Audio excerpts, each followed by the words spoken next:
మనం గత ప్రభుత్వం చూస్తే జగన్ ప్రభుత్వంలో కియా పరిశ్రమ 2014 నుంచి 19 కాలంలో కియా పరిశ్రమ వస్తే కియా పరిశ్రమను ఆయన 2019లో అధికారంలోకి వచ్చిన తర్వాత పారిశ్రామిక వాళ్ళందరినీ కూడా బెదిరించిన పరిస్థితులు చూస్తూ ఉన్నాం. చాలా చోట్ల 2014-19 కాలంలో విడిపోయిన రాష్ట్రాన్ని పడిపోకుండా కాపాడితే జగన్మోహన్ రెడ్డి గారు వచ్చిన తర్వాత ఈ పరిశ్రమలన్నీ కూడా పారిపోయేదానికి కూడా వెనకాడలేదంటే ఆ గత ప్రభుత్వంలో ఆంధ్రప్రదేశ్ రాష్ట్రం ఎంత వెనక్కిపోయిందో ఒకసారి ఆలోచించాలా. బెదిరింపులు, కక్ష రాజకీయాలు, అనేక పరిశ్రమలు కూడా రాష్ట్రాన్ని వదిలిపోయినాయి. మనం ఒకసారి అమరరాజయ్య బ్యాటరీ ఫ్యాక్టరీని చూస్తే ఆంధ్రప్రదేశ్లో ఎక్స్పాండ్ చేయాల్సిన ఫ్యాక్టరీని తెలంగాణ రాష్ట్రానికి తీసుకుపోయినారు అంటే గత ప్రభుత్వంలో జగన్మోహన్ రెడ్డి గారు పారిశ్రామికవేత్తలు ఏ విధంగా బెదిరించారో ఒకసారి ప్రజలకు అర్థం కావాలా. మొత్తం వ్యవస్థలనే నాశనం చేసినాడు. దేశంలో నిరుద్యోగంలో ఏపీ మొదటి స్థానంలో నిలిచిపోయింది. గత 19 నుంచి 24 మధ్య కాలంలో దాదాపుగా 4100 మంది నిరుద్యోగులు గత 5 సంవత్సరాల జగన్మోహన్ రెడ్డి గారి పరిపాలనలో చేసుకున్న పరిస్థితిని కూడా ప్రజలకు అర్థం కావాలా.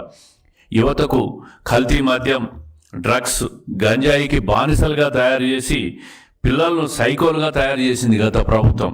ఈరోజు అదే యువతకు ఒక బంగారు బాట వేసేదానికి మా ప్రభుత్వం కృషి చేస్తూ ఉంది. డిఎస్సీలు, పోలీసులు, ఏపీఎస్సి ద్వారా ఉద్యోగాలు కల్పిస్తున్నాం.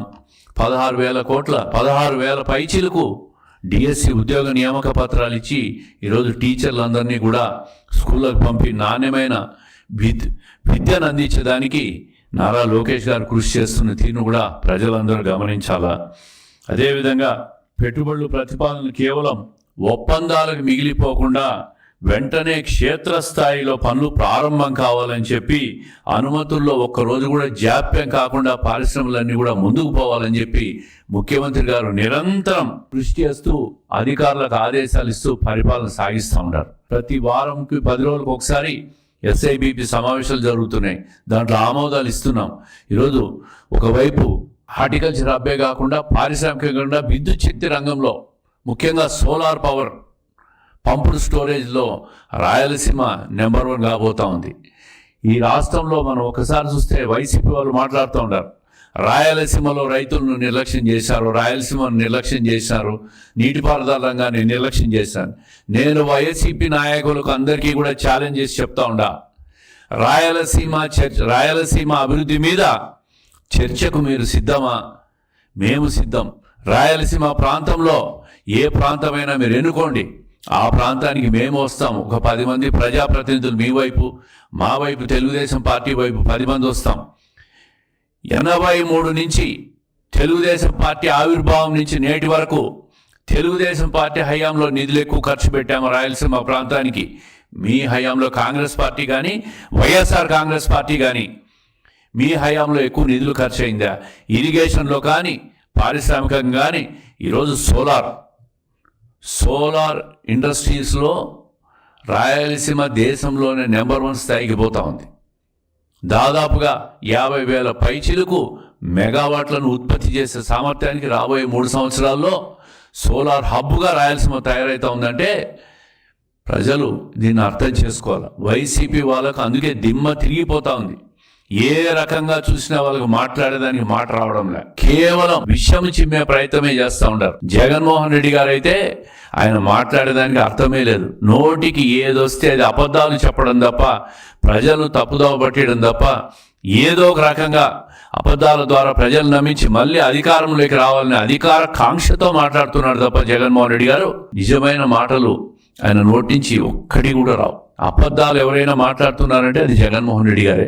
ఈరోజు అందుకే మీ పులివెందుల ప్రాంతం కూడా చూసుకోండి, నీటిపారుదల వ్యవస్థ ఏ విధంగా ఉందో, పంపుడు స్టోరేజ్ ఎన్ని మెగావాట్లు తయారవుతా ఉందో, సోలారు ఎన్ని మెగావాట్లు తయారవుతుందో రాయలసీమ ప్రాంతంలో ఉన్న వైఎస్ఆర్ కాంగ్రెస్ పార్టీ వాళ్ళు కళ్ళు తెరిచి ఒక్కసారి చూస్తే వాళ్ళకి అర్థమవుతుంది. ప్రజల్లో అబద్ధాలు చెప్పడం కాదు, వాస్తవాలు మాట్లాడాలి.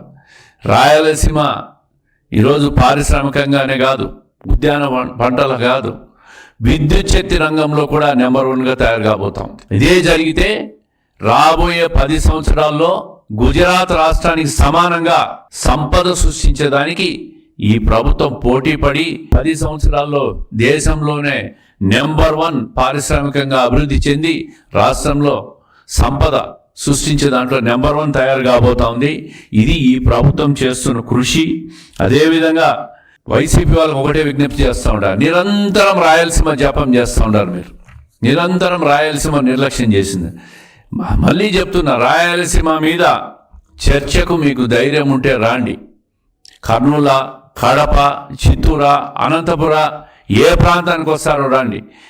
మేము కూర్చున్నాం. నిధులపైన, అభివృద్ధి పైన చర్చ చేద్దాం. ప్రజలకు వాస్తవాలు అర్థం కావాలా.